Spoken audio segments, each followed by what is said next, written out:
விஜய் அவர்களை பார்த்துட்டு தமிழக முதல்வர் மு.க. ஸ்டாலின் பதட்டமானாரா அப்படின்றத பற்றியான வீடியோ தான் இந்த வீடியோ. சமீபத்தில் நடந்த கொளத்தூரில் நடந்த ஒரு மீட்டிங்கில் கலந்துக்கிட்ட தமிழக முதலமைச்சர் சில விஷயங்களை பேசினார். அப்படி பேசும்போது தாவேகா மீதான விமர்சனத்தையுமே அவர் வச்சார்.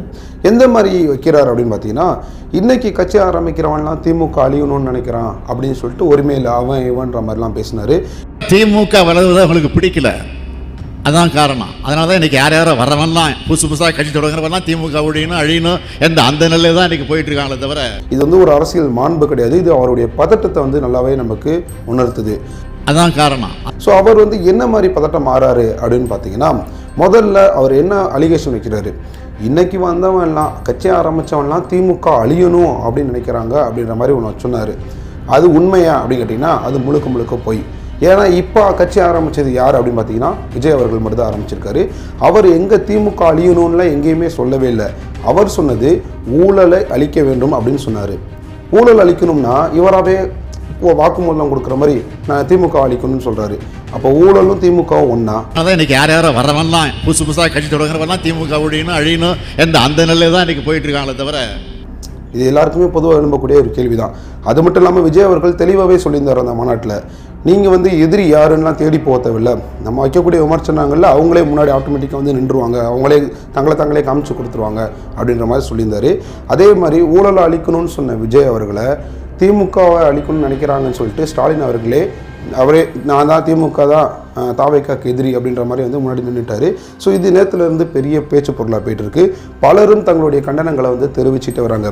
ஒரு கட்சியினுடைய தலைவராக இருக்கீங்க, இத்தனை வருஷம் அரசியல் இருக்கீங்க, அப்படி இருந்து நீங்கள் நான் ஒருமையில் அவன் இவன்ற மாதிரிலாம் விமர்சனம் சொல்கிறது யாராலையும் ஏற்றுக்க முடியாது அப்படின்ற மாதிரியான ஒரு டாக் நேரத்துலேருந்து போயிட்டுருக்கு. ஸோ இது மட்டும்தான் திமுகவுக்கு ஒரு பிரச்சனையா அப்படின்னு கேட்டிங்கன்னா அது கிடையாது. இன்னொரு பிரச்சனையும் இருக்குது. என்ன மாதிரியான பிரச்சனை அது அப்படின்னு பார்த்தீங்கன்னா, இன்றைக்கி இருக்கக்கூடிய யங்ஸ்டர்ஸ்லேருந்து பார்த்தீங்கன்னா தமிழகத்தில் இருக்கக்கூடிய பாதிக்கும் அதிகமான யங்ஸ்டர்ஸ் விஜயின் பின்னாடி இருக்காங்க. ஒரு கட்சிக்கு ஐடிவிங்க எப்படி வேலை பார்க்குமோ அதே மாதிரி ஒட்டுமொத்த தொண்டர்களுமே ஒரு கட்சியில் வேலை பார்க்குறாங்கன்னா அது தமிழக வெற்றி கழகமாக தான் இருக்கும். ட்விட்டரில் இவங்க என்ன விஷயத்த சொன்னாலும் அதற்கு தகுந்த புத்திசாலித்தனமான தரவுகளோட ஒரு ஆதாரத்தை எடுத்து விமர்சனம் வைக்கிறது தமிழக வெற்றி கழகத்திற்கு ஒரு கைவந்த கலை. ஸோ அதனால் திமுக இத்தனை வருஷம் பார்த்தீங்கன்னா என்ன விமர்சனம் சொன்னாலும் அதை ஒரு முட்டு கொடுத்துட்டு சமாளிச்சுட்டு கடந்து போவாங்க. பட் இன்றைக்கி டிவிக்கு தொண்டர்கள் வைக்கக்கூடிய விமர்சனங்களெல்லாம் டிஎம்கேனால் பொறுத்துக்கொள்ள முடியல. அது மட்டும் இல்லாமல் டிஎம்கேவை விமர்சனம் பண்ணும்போது சமீப ஊடால வரக்கூடிய நாம் தமிழர், அப்புறம் பிஜேபி, ஏடிஎம்கே இப்படி எல்லாருக்குமே சரமாரியாக விமர்சனங்களை வச்சுக்கிட்டே வராங்க டிவிகே தொண்டர்கள். விஜய் அவர்களுடைய இந்த வருகை இன்னும் அவர் பேசினதே 48 நிமிஷம் தான் பேசினார். ஸோ 48 நிமிஷம் பேசின விஜய் அவர்களுடைய பேச்சு இன்னும் ஒரு 48 நாள் வரைக்குமே இவங்களை சலசலப்புக்குள்ளே தான் வச்சுருக்கோம் அப்படின்ற மாதிரி நான் புரிஞ்சுக்கிறேன்.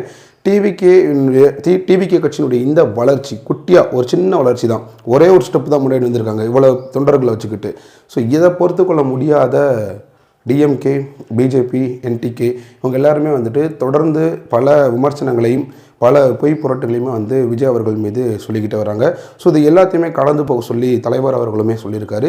ஸோ நாம் டிவிகேவுடைய ஆதரவாளர்களாகிய நாம் என்ன பண்ணணும்னா இந்த மாதிரியான சின்ன சின்ன விஷயத்துக்கெலாம் ரிப்ளை பண்ணாமல் நாம் அடுத்து மக்களுக்கான அரசியல் என்ன, இந்த மண்ணுக்கான அரசியல் என்ன அப்படின்றத தேடி போகிறது நம்ம எல்லாருக்குமே ஒரு ஆரோக்கியமான ஒரு வளர்ச்சியாக இருக்கும் அப்படின்னு நினைக்கிறேன். நன்றி.